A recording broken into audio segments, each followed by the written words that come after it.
오늘 우리에게 주신 하나님의 말씀은 창세기 12장 1절에서 9절의 말씀, 구약성경 14면입니다.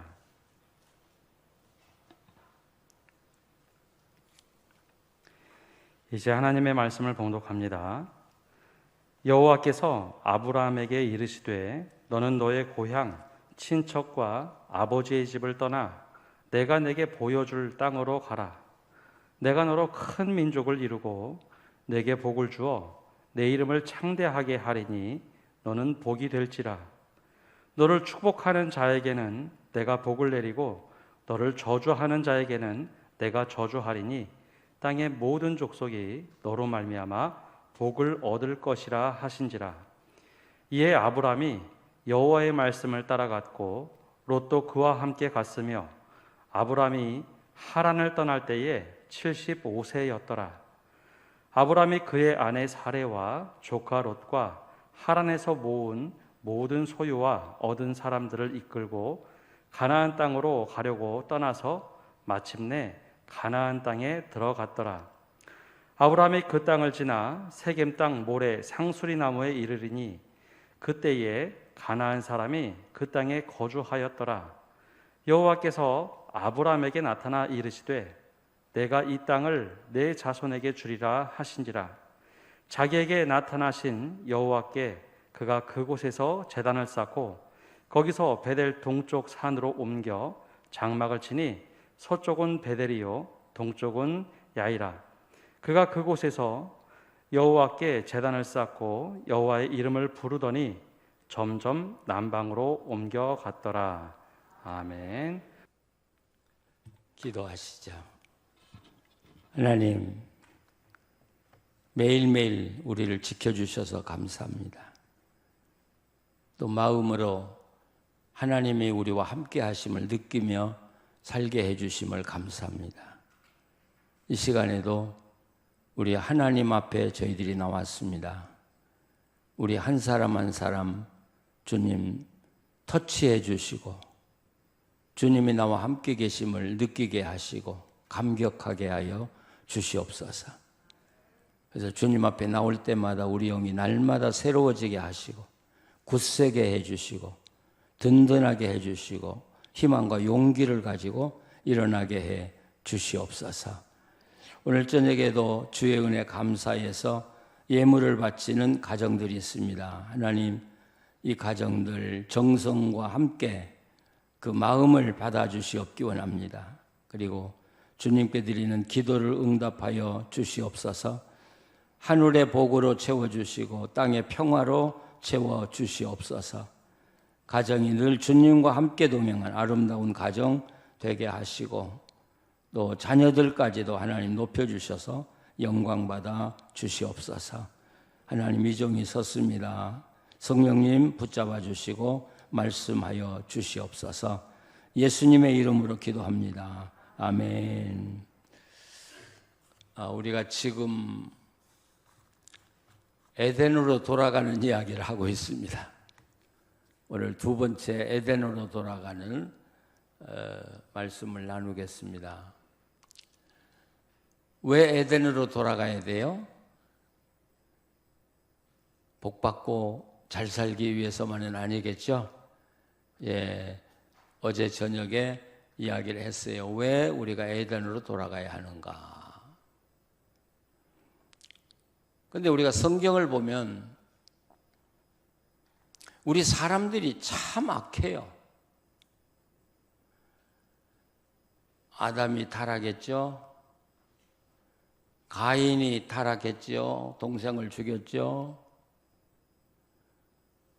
에녹이 나와서 신앙을 지켜가는가 하니까 노아 홍수 때가 돼서 모든 사람이 악하고, 여러분 그 노아 홍수 이야기 가운데 특별히 우리가 관심을 가져야 되는 것은 하나님의 영이 떠났다는 이야기입니다.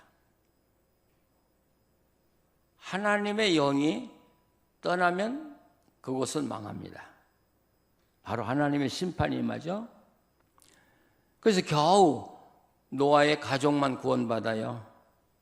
그래서 또 하나님의 역사가 이 노아의 가정을 통해서 이어지는가 했더니 바벨탑으로 무너져 버리고 말아요.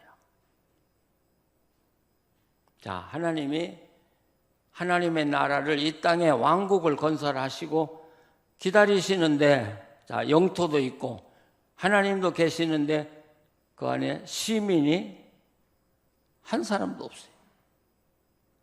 상상해 가세요. 하나님이 그렇게 애를 써서 사람들을 불러 모으고 사람들과 함께 살기를 원하시는데 불러놓으면 또 떠나고 불러놓으면 또 떠나고, 그리고 하나님의 나라가 텅 비어버렸다는 것이죠. 그래서 하나님께서 저 먼 메소포타미아 갈대아 우르라는 데를 찾아가셔요. 여러분, 이 갈대아 우르는 잘 아시는 대로 메소포타미아의 유브라데 강하고 티그리스 강이 마지막 만나는 지점, 지금은 이 두 강이 만나는 지점이 아니지만 옛날에는 두 지점이 만나는 지점이었다는 게, 그러니까 얼마나 비옥한 땅이었습니까? 바로 이 갈대아 우르에 찾아가셔서 이 데라라고 하는 가정을 만나요. 근데 초청했다는 말은 없는데 이 데라가 자기 자녀들을 다 거느리고 며느리, 손자까지 거느리고 아마 집에 짐승까지 거느리고 갈대아 우르를 떠나요. 그 당시 갈대아 우르는 세계에서 제일 잘 살던 세계의 가장 부유한 중심지였어요. 근데 거기를 비고 떠난다고 하는 건 쉽지 않아요. 바로 이 갈대아 우르 지역에서 쐐기 문자가 최초로 발견된, 그러니까 인간의 언어가 최초로 발견된 땅이 바로 갈대아 우르고요. 농사 짓는 법이 최초로 발달했던 데가 이 갈대아 우르고요. 그래서 여러분, 아브라함이 갈대아 우르에서 살던 바로 그 땅이 수메르라고 하는 땅인데, 여러분 수메르 그러면 누구를 생각하냐면 함무라비 법전을 생각하죠. 이 정확하게는 아니겠지만 아브라함이 함무라비 왕하고 거의 동시대 사람이다 하면 아마 틀림이 없을 거예요. 그 좋은 살기 좋은 땅을 버리고 떠나는 거예요. 대식구를 데리고. 근데 우리가 지도를 보면 이 갈대아 우르에서 유브라데 강을 따라서 쭉 북쪽으로 올라가죠. 이게 직선 거리로는 그렇게 아니지만 보통 1000km를 잡아요. 1000km.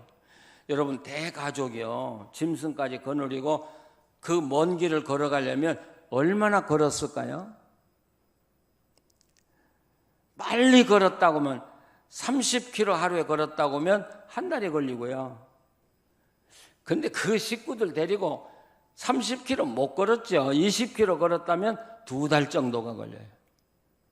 근데 쉬고 걷고 했다면 아마 더 걸렸으리라고 생각하는데, 그러다 보니까 북쪽으로 올라가다 보니까 너무 지치니까 그 옆에 하란이라는 데가 있어요. 그러니까 하란으로 내려갔어요. 이 하란이라고 하는 건 바로 이 수메르 왕국의 두 번째 도시예요. 그러니까 갈대아 우르가 첫 번째 도시라면 하란은 두 번째 도시. 이 하란에 세계 최초의 대학이 세워졌던 도시예요. 또 세계 최초의 천문대가 세워졌던 땅이고요. 그러니까 이 하란이 굉장한 땅이, 지금은 거의 폐허지만은 옛날에 굉장한 땅이었어요. 근데 여기 성경에 보면 거기 11장 31절, 데라가 그 아들 아브람과 하란의 아들인 그의 손자 롯과 그의 며느리 아브라함의 아내 사레를 데리고 갈대아인의 우르를 떠나 가나안 땅으로 가고자 하더니 하란에 이르러 거기 거류하였으며. 여러분, 구약 성경을 읽으시다가 거류라는 말이 나오면 이게 무슨 뜻이냐면 잠시 머문다, 그런 뜻이에요. 그러니까 이 데라가 하란에 가서 살려고 간 건 아니에요. 잠시 쉬었다가 다시 떠나리라고 하는 생각을 가지고 하란에 갔다, 그런 이야기죠. 또 많은 사람들이 데라가 하나님 앞에 부름을 받았다는 말이 없는데 어떻게 하나님께 부름을 받았다고 그렇게 말을 하냐 이렇게 질문하는 분들이 많아요. 근데 여기 보면 가나안 땅으로 우르를 떠나 가나안 땅으로 가고자 했다고 하는 건 분명히 목적지가 있잖아요. 그 목적지는 하나님이 부른 땅이잖아요. 그런데 잠시 머물고 이제 가나안 땅으로 갈 줄을 알았는데 아무리 기다려도 이 데라가 움직이질 않는 거예요. 그래서 하나님이 거기서 누구를 부르냐면 아브라함을 부르시는 거예요. 그러니까 12장 1절은 하나님이 아브라함을 어디서 부른 말씀이에요? 갈대아 우르예요? 하란이에요? 마스크 쓰고 가만히 계시니까 좀 무섭다. 제가 전주에 동부광성교회라고 하는 교회에 가서 집회를 했는데 그 교회는 제가 아마 설교를 제일 많이 한 교회일 거예요. 집회만도 한 6번 이상 갔고 뭐. 네, 그 교인들은 저를 잘 아니까 제가 질문하면 대답을 참 잘해요. 그래서 아주 재밌게 집회를 했는데 그래서 데라입니까? 그러면 데라가 그 갈대아 지금 12장 1절을 갈대아 우르에서 불렀습니까? 그러면 아니라고 이렇게 대답도 재밌더라고요. 수화를 하니까 맞으면 또 이렇게도 하고. 12장 1절은 갈대아 우르에서 부른 게 아니라 하란에서 부른 게 되거든요. 하란에서. 자, 그러면 하나님의 아브라함을 하란에서 부르실 때 데라가 살아 있었냐 죽었냐가 문제가 돼요. 어때요? 데라가 살아 있어요? 죽었어요? 잘 모르면 모른다. 예, 고마워요. 예, 고개를 이렇게 흔들어 주시니까 확실히 좋습니다. 역시 인간은 소통을 해야 되는가 봐요. 제가 보니까 서남교회는 아주 영적인 든든한 기둥들이 참 많은 것 같아요. 그래서 교회가 80년이 넘도록 흔들리지 않고 지나온 것은 바로 그런 기둥들이 있었기 때문에 아닌가 하는 생각이 있어서 참 든든한 교회다. 또 묵직한 교회다. 어떻게 보면 구들장 같은 교회다. 근데 너무 두꺼우면 안 돼요. 조금은 뜨거워질 줄 아시고. 우리가 이 성경 32절에 보면 데라는 나이가 205세가 되어 하란에서 죽었더라. 이렇게 보면 데라가 죽고 아브라함이 떠난 게 돼요. 그건 성경을 너무 가볍게 읽은 것이고 데라가 아브라함을 몇 살 때 낳아요? 70세쯤 돼서 낳았다고 그랬어요. 그리고 아브라함이 몇 살 때 하란을 떠나요?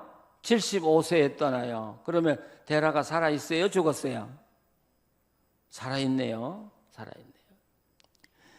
그래서 여기 1절에 여호와께서 아브라함에게 이르시되 너는 너의 고향과 친척과 아비집을 떠나. 이게 가상적인 이야기가 아니에요.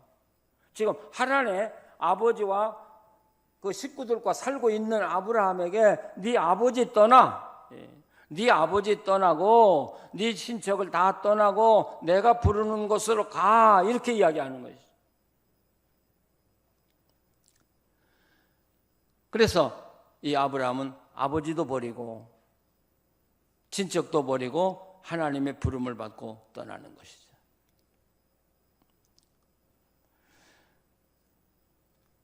아브라함이 하나님의 부름을 받고 가나안 땅으로 들어가죠.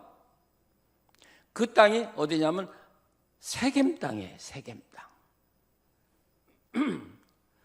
그런데 12장 6절을 한번 보셔요.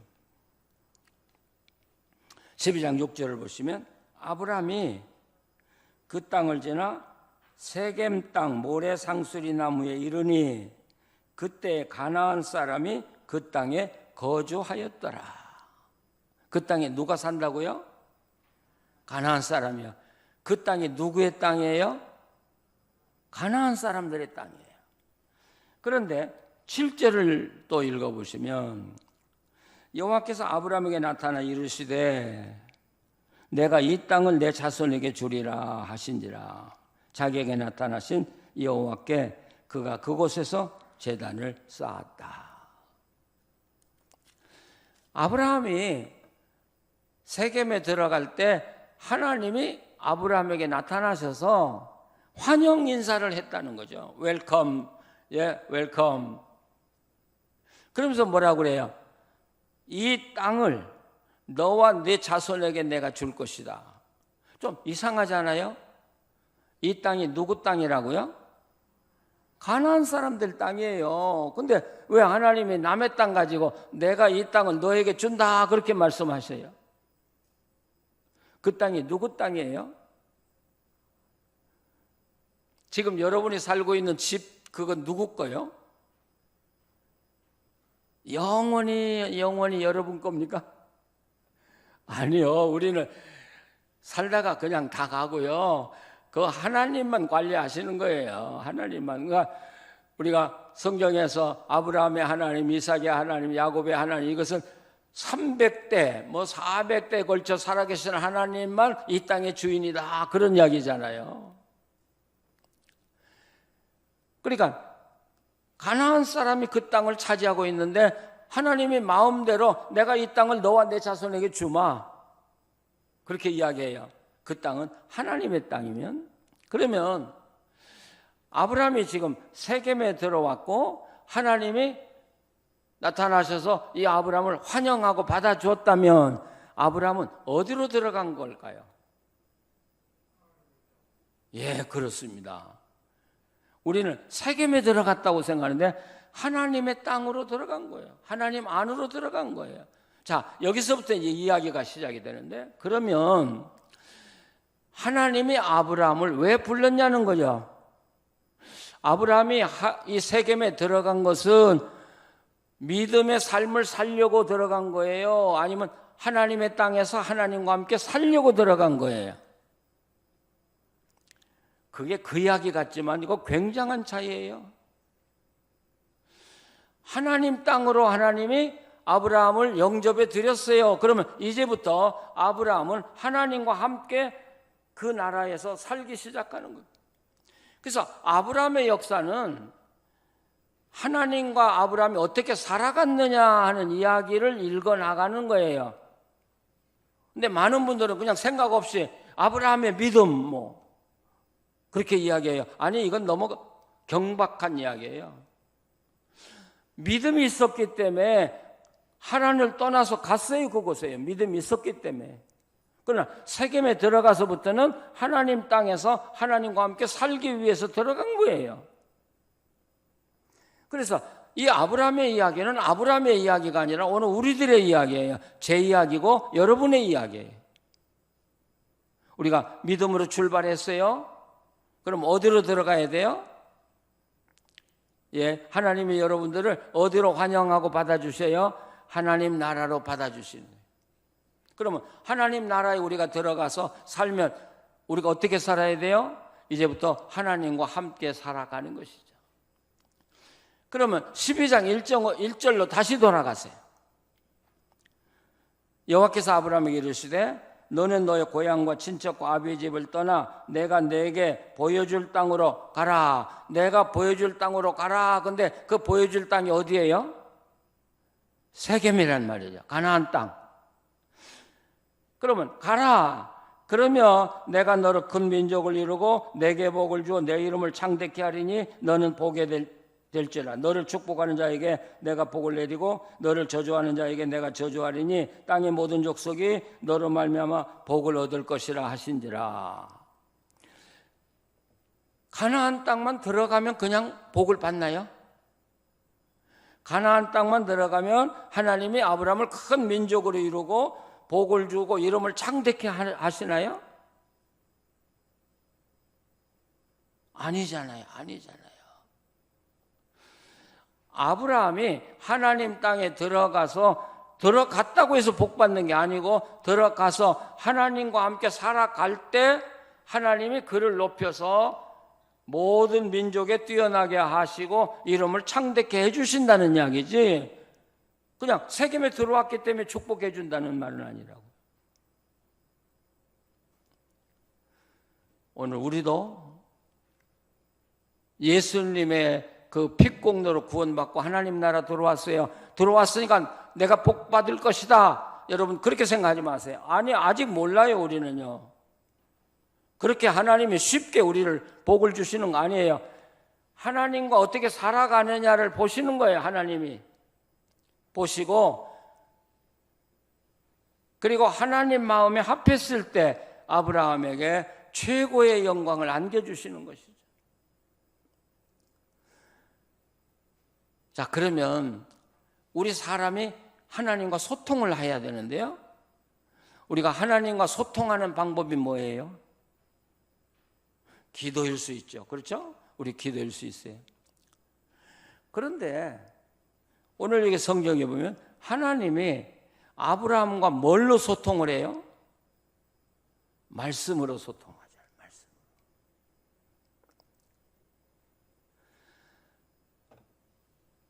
창세기 1장 3절에 빛이 있으라 하심에 빛이 있었고, 주님의 하나님의 말씀이 떨어지자 그것이 이루어지는 것이죠. 그러니까 이 전능하신 하나님은 피조물인 우리들을 만나는 것은 오직 말씀밖에 없어요, 여러분. 다른 방법이 없어요. 말씀만 가지고 주님은 우리를 만나시는 거예요. 말씀이 뭐냐? 예수 그리스도가 로고스니까 말씀이죠. 또 그분의 모든 말씀과 행적을 기록한 성경이 말씀이죠. 하나님의 역사를 기록한 게 말씀이죠. 그래서 하나님이 우리를 만나는 가장 확실한 장소는 성경이에요. 저는 감히 이렇게 말할 수 있어요. 저는 아주 젊은 목사였을 때 제가 군대에 있으면서 병력이 들어오면 설문조사를 돌려가지고 그 젊은 장정들 1년 설문하니까 한 15,000명 이상을 제가 조사를 했어요. 근데 거기서 발견한 게 뭐냐면 교회를 다녀본 사람들이 85% 이상 돼요. 그런데 지금 군대 들어오면서 신앙을 가지고 남아있는 사람은 23%도 안 돼요. 놀라운 일이잖아요. 우리 한국교회가 전도는 잘했는데 결국 그들을 말씀으로 양육을 못해서 다 떨어졌단 말이죠. 그래서 제가 그 떨어진 사람들을 기록카드를 가지고 일일이 다 찾아보지 못했지만 찾아서 이야기를 해봤어요. 왜 교회 다니다가 떨어졌냐? 왜 안 다니냐? 정말 시시한 것 때문에 떨어진 거예요. 교회 가서 내가 신발 잃어버렸다. 그래서 안 다니고요. 잠자리채 놓고 돈 내놓으라고 해서 안 가고, 우리 다 아는 이야기예요. 근데 한 번 교회 나왔다가 떨어진 젊은이들은 절대로 복음을 안 받아들이려다는 것이죠. 안 받아들이더라고요. 그때 제가 놀라운 게 있는데요. 60년대 후반이에요, 그게. 훈련병들을 조사한 결과 그때 우리 대한민국에서 신자 비율이 제일 높았던 데가 대구였어요. 제 조사에 의하면. 그때 이 대구 출신들이 들어오면요, 교회가 활기를 뗐어요. 군대 교회가요. 막 북적북적하고요. 헌금도 그냥 아낌없이 내고요. 야, 이거 대구가 이렇게 좋은 데인가? 그리고 이제 제가 나중에 미국에 가서 세월이 흘러서 대구에 와서 지금도 대구 교회들이 활발하냐 그랬더니 이 기독교의 파퓰레이션이 11%밖에 안 된다고 해서 전 충격을 받았어요. 아니, 그렇게 내가 좋아하고 사모했던 대구가 왜 파퓰레이션이 이 10%대로 내려갔냐는 말이에요. 제가 그 이야기는 여기서 안 하려고 그래요. 예, 저 나름대로 알고 있어요. 왜 그렇게 됐는지를. 그 이후에 대구의 기독교의 파퓰레이션이 올라가지 않아요. 그렇죠? 예, 올라가지 않아요. 그건 한마디로 우리 교계의 지도자들이 잘못했다는 이야기예요. 잘못했다. 세상 사람들이 보니까 세상 사람만 못했다는 거예요. 그러니까 세상 사람들이 교회를 외면한 거예요.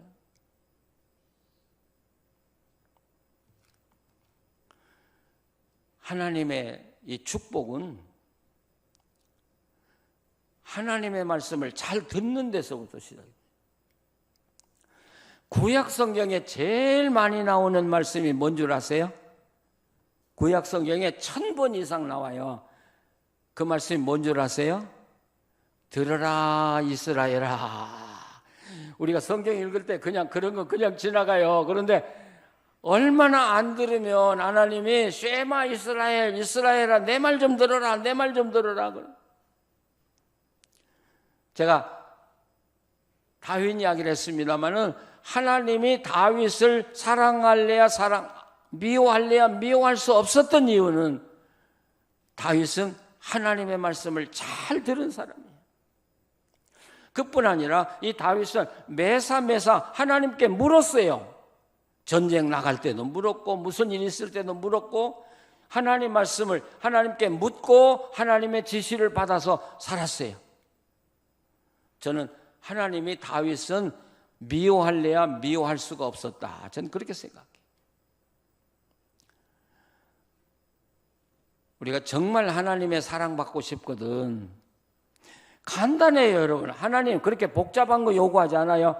하나님이 말씀하는 걸 잘 듣고 그대로 따라 살기만 하면 하나님은 여러분을 정말 사랑해요. 아낌없이 여러분에게 베풀고 주실 거예요. 믿으십니까? 제가 50년 목회해봤다고요. 50년. 뭐 불 받았다고 펄펄 뛰고 한 사람들 몇 년 못 가면 다 없어져요. 제가 50년 보고 누가 남아요? 조용한데 저분들에게 정말 믿음이 있을까? 그것도 믿음인가 하는 그런 정도 사람들이 성경 붙들고 그 말씀을 묵상하면서 조용히 살아간 사람들, 하나님 말씀을 사모해서 예배 때마다 간절히 사모하고 들었던 사람들, 그리고 살았던 사람들은 지금 50년이 지났어도 그들은 창대케 되었어요. 이건 제 역사가 이야기하고 있어요.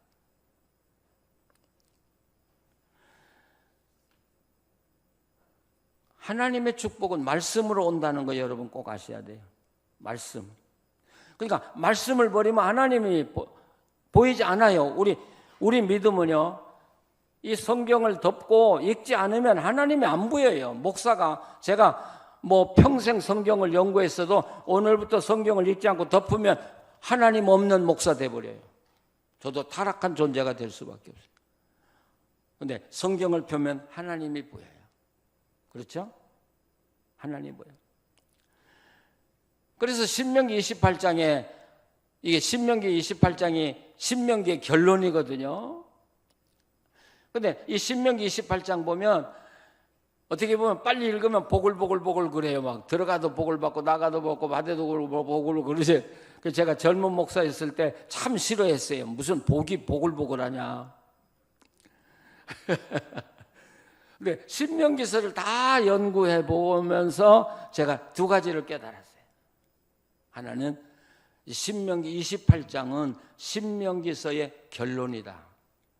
결론이다. 결론이 뭐예요? 너희가 내 말을 잘 듣고 내 말대로 살면 내가 모든 민족 위에 뛰어나게 하실 것이고, 너희들이 나가도 복을 받고 들어와도 복을 받고 뭐 보글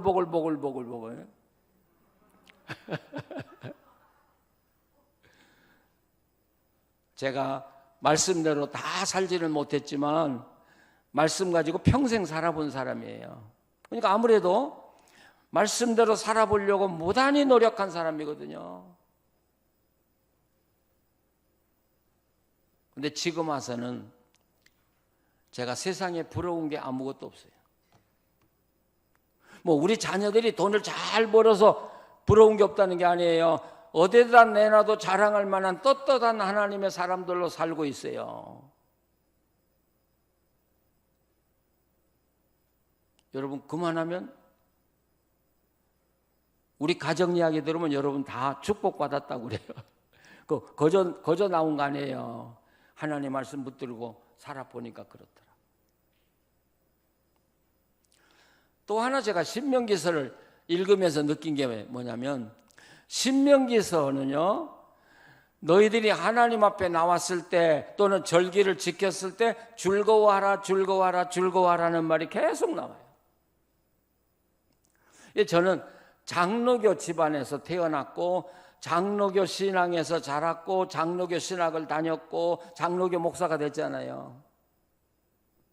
그래서 저한테 장로교 틀이 있어. 서울에서 이제 목회할 때 예배를 드리다 보면 교인들이 막 감격해서 찬송도 부르고 막 박수도 치고 싶은데 저는 장로교 목사니까 앞자리에 앉아가지고 박수도 안 치고 가만히 있었어요. 근데 제가 이민을 가면서 비행기를 타고 가면서 제일 먼저 회개한 게 뭐냐면 장로교 목사 냄새 풍긴 것에 대해서 회개했어요. 왜 신명기서에는 내 앞에서 즐거워하라고 그렇게 많이 했는데 왜 나는 하나님 앞에서 즐거워하지 못했는가? 교인들이 즐거워하는데 못하게 했냐 말이에요, 목사가. 그래서 제가 미국 가서는 새로운 목사 되겠다고 하나님께 작정을 했어요. 내가 정말 기쁠 때는 손 들고도 내가 찬송하고 박수하고 싶을 때는 박수치고, 물론 저는 그래요. 일률적으로 다 손 들고 뭐 찬송하라, 전 그건 원하지 않아요. 난 손 들고 싶지 않으면 안 되는 거예요. 무조건 다 박수 쳐라, 저는 그렇게 말하고 싶지 않아요. 안 치고 싶고 점잖게 예배 드려야 은혜 되는 분은 안 치는 거예요. 그러나 일률적으로 치지 마라, 쳐라, 이건 아니더라고요. 그래서 저희 교회가 조그만한 교회였지만 한 10년 만에 미국 이민교회에서는 자랑할 만한 교회가 됐거든요. 교인들이 그렇게 기쁘고요. 하나님 앞에 나오면 너무 기쁘고요. 그러니까 찬송도 기쁨으로 하고요, 박수도 치고요, 손도 흔들고요. 어떤 집사님은, 제가 이렇게 설교하면 오늘 설교가 길어지는데요, 한 번은 시애틀에서 전화가 왔어요. 어느 교회 권사님이래요. 제가 모르는 분인데, 목사님, 지금 우리 교회에 천식으로 죽어가는 분이 있어요. 근데 의사들의 진단으로는 1년, 여기 살면 1년 살 수 없다고 해요. 근데 달라스는 이 습기가 없고 이렇게 드라이한 지역이니까 목사님, 그분을 좀 달라스로 데리고 가서 살게 하면 안 되겠어요? 여러분, 죽어가는 사람 받아달라는 거예요, 우리 보고. 제가 어떻게 혼자 결정을 할 수가 없어서, 그러면 내가 우리 교인들하고 의논하고 원하면 우리가 모시겠다. 근데 교인들에게 물었어요.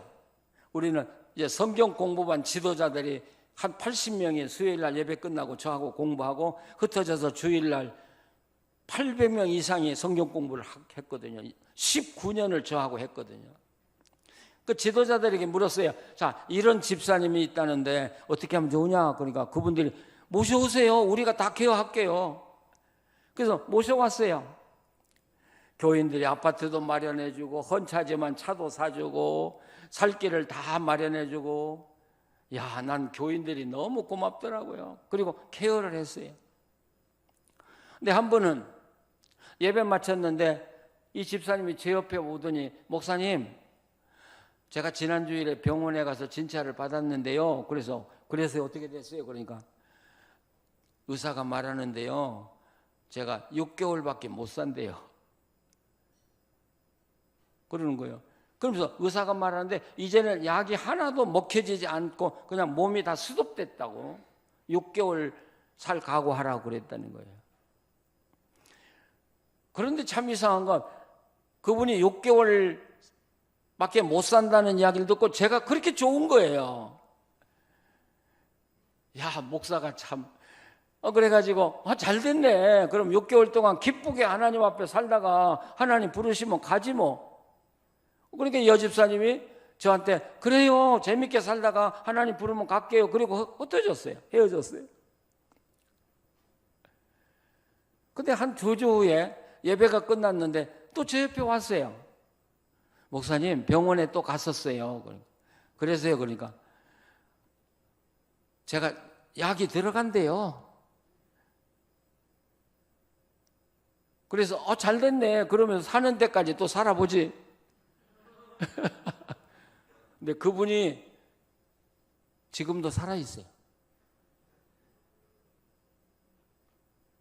근데 그 후에 저한테 와서 목사님, 의사들이 말하는데 제 병이 다 없어졌대요. 근데 제가 감사한 건 그분이 6개월밖에 안 남았다는 이야기를 듣고 그 후에 꼭 이 줄 맨 뒤에서 예배를 드려요. 근데 그분은 찬송을 할 때 손을 들고 항상 찬송 혼자.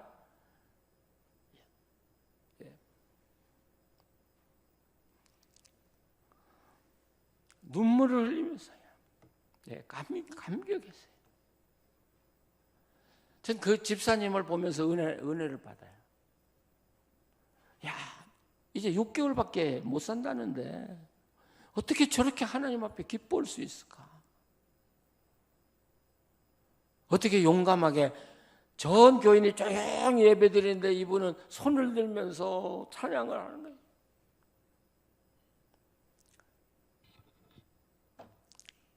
그래서 제가 그런 느낌을 받아요.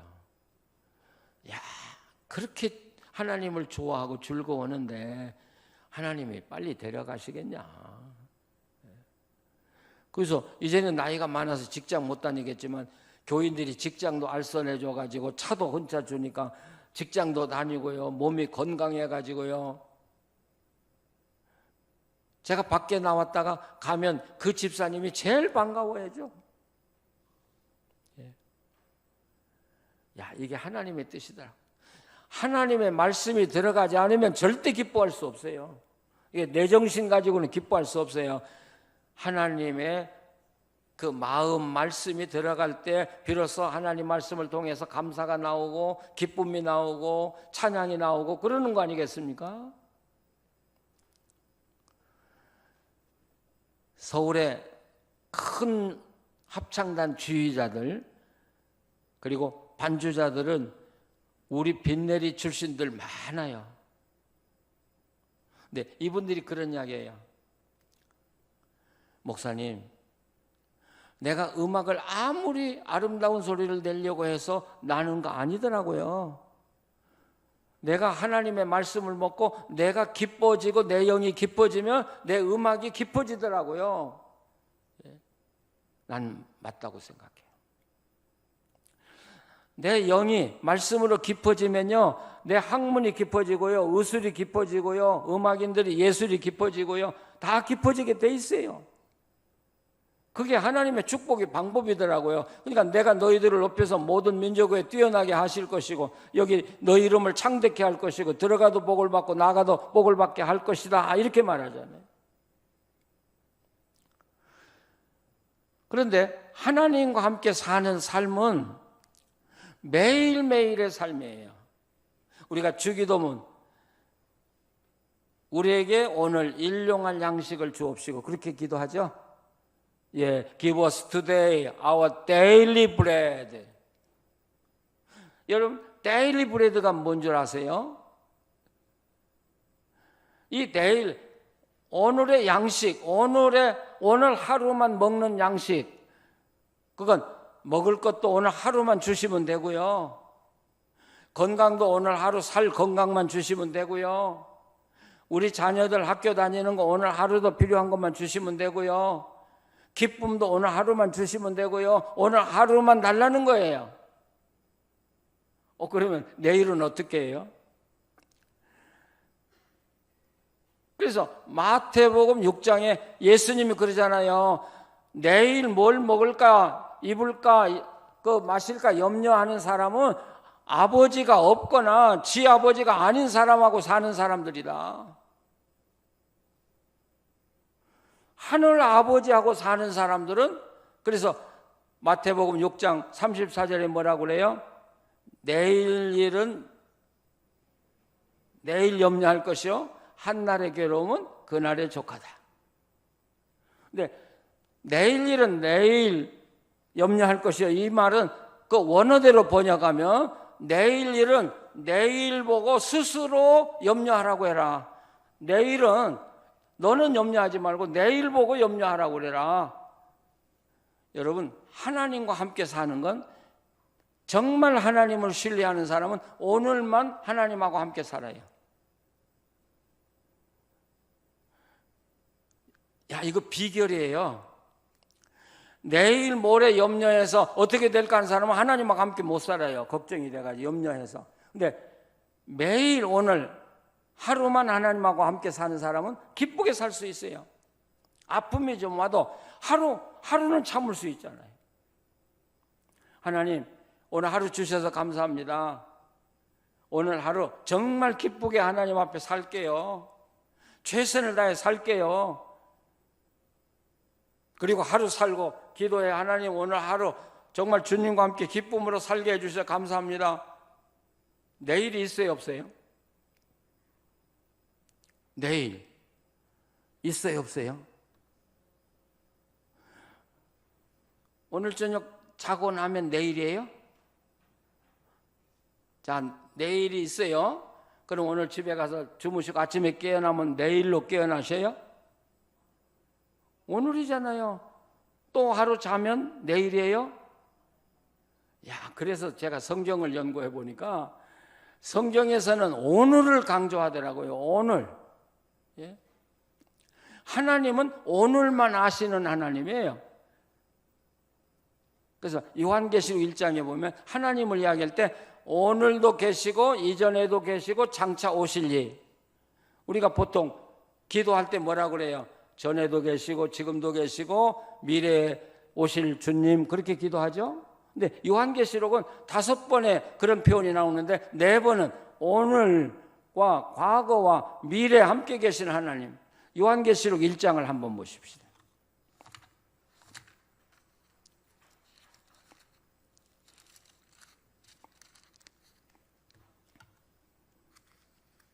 (1장) 거기 4절 말씀 한번 같이 읽어보세요.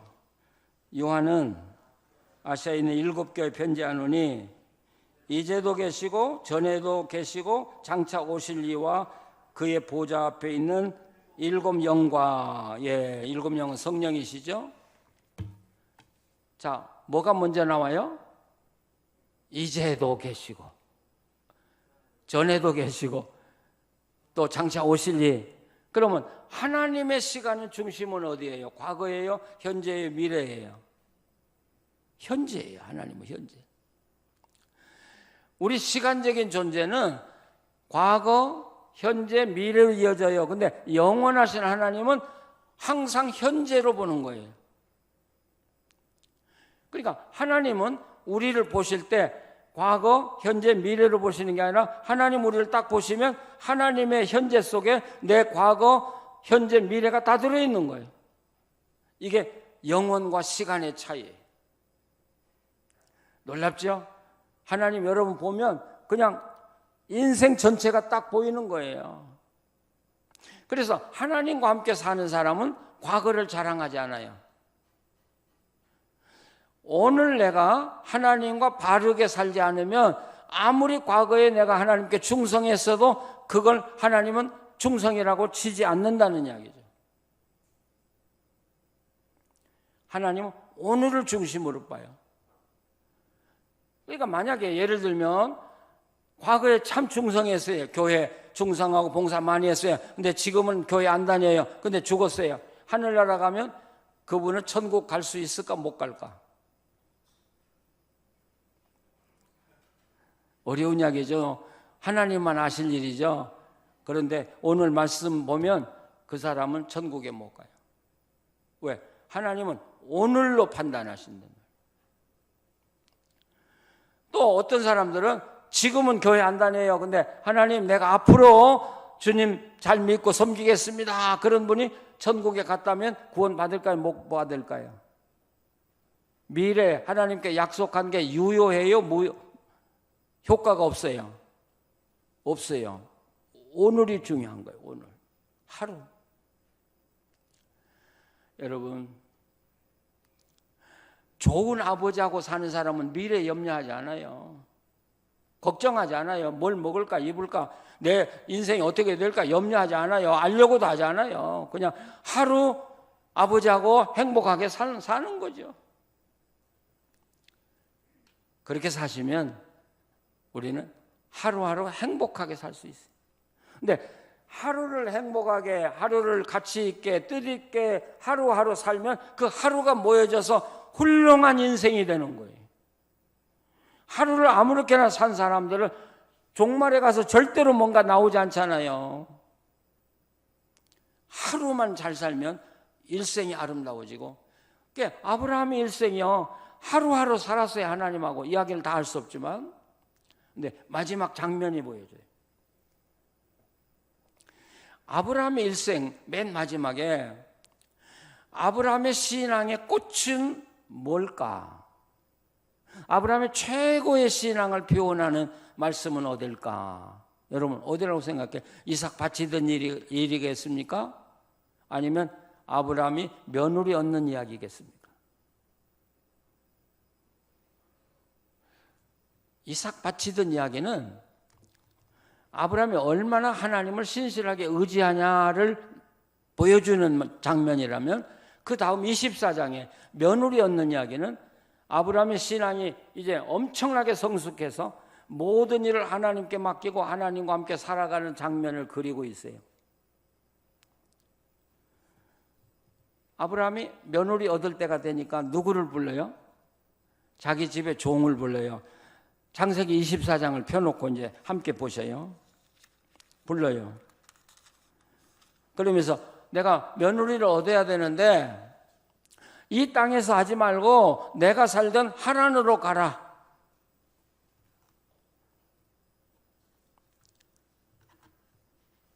그래서 거기 3절 마지막이면 그 지방 가나안 족속의 딸들 중에서 내 아들을 왜 아내를 택하지 말고 내 고향 내 족속에게로 가서 내 아들 이삭을 위하여 아내를 택하라.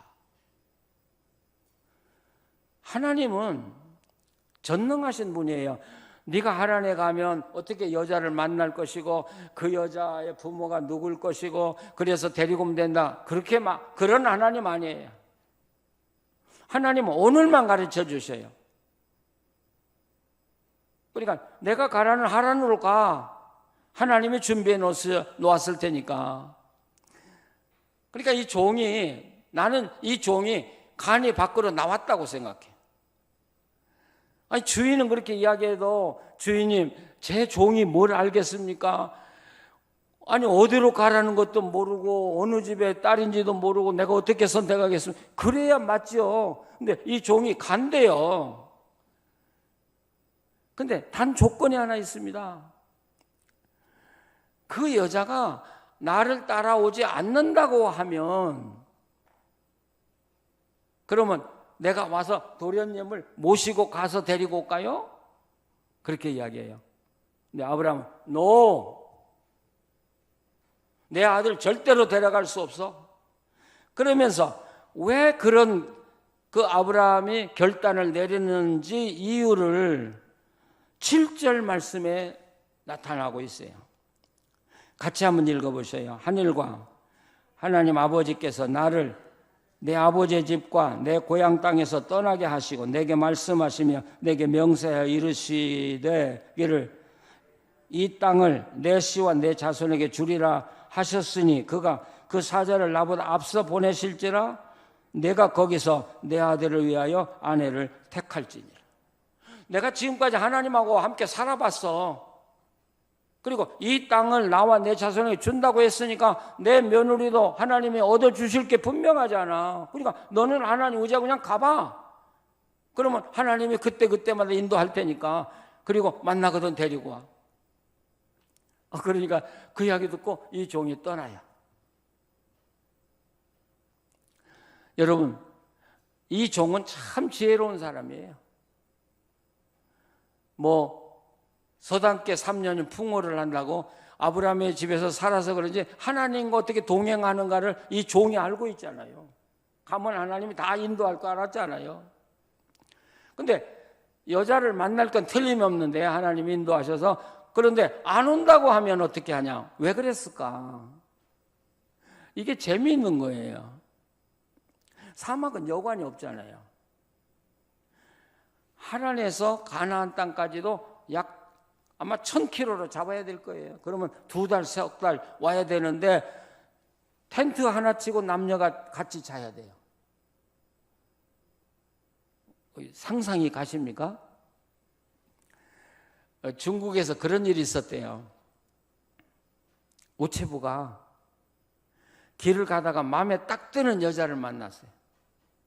그래서 그 여자를 따라가서 집 주소를 알아두고 그 여자 이름까지 알아가지고 그 후로 사랑의 고백을 매일 편지를 띄운 거예요. 죄송해요. 제가 말을 거꾸로 하네. 어떤 총각이 예쁜 그 자기 아내감이라고 생각하고 그래서 매일 편지를 띄웠어요. 2년 동안 편지를 띄웠는데도 답장이 안 왔어요. 근데 나중에 보니까 우체부하고 결혼하더래.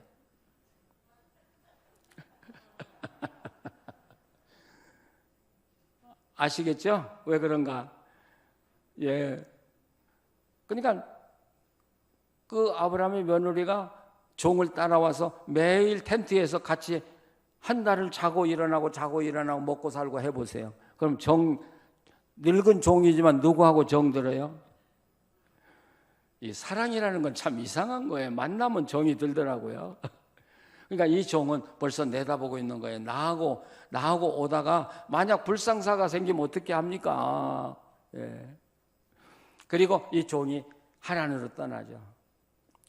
하란까지는 가르쳐 줬어요. 내 고향 땅이니까. 근데 그 하란에 딸들이 얼마나 많은데 누구를 골라요? 그러니까 그 우물가에서 기도하잖아요. 하나님, 여기까지 인도해 주셔서 감사합니다. 그런데 여자들이 나오는데 그 짐승을 데리고 나오면 내가 우리 짐승 물 좀 먹여달라고 할 텐데 우리 낙타에 물을 충분히 먹여주는 여자를 하나님이 지목한 아내로 알겠습니다. 그렇게 하잖아요. 그 여자가 오니까 낙타에게 물을 좀 먹여달라고 그러니까 기꺼이 물을 길어다 주는데, 여러분 이것도 보통 일이 아니에요.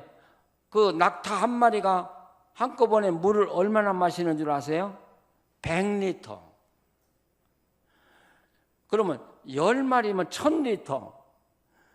아니 그 연약한 여자가 물 길기도 힘든데 그 많은 물을 어떻게 길어요? 그러니까 우리가 볼 때 상황적으로는 못한다고 하는 게 당연한데 이 여자가 예스하고 다 먹였다고요. 그러니까 이건 하나님이 정한 거야.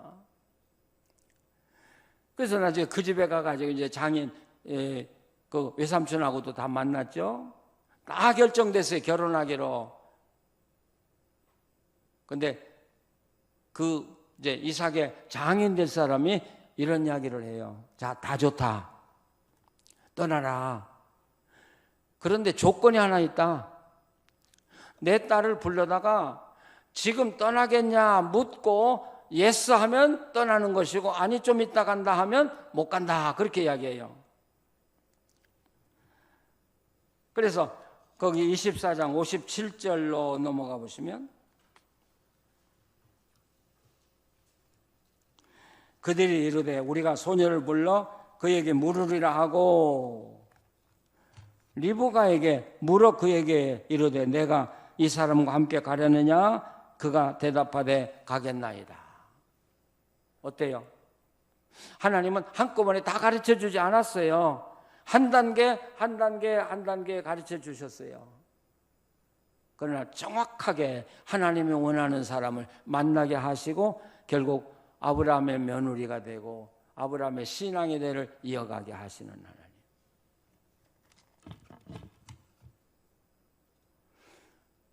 우리는 지금까지 하나님께서 이 에덴을 떠난 사람들을 정말 애타는 마음으로 불러가시고 함께 살기를 원하시는 모습 우리가 보아왔고 아브라함을 부르셔서 함께 살아가는 모습을 우리가 보아왔어요.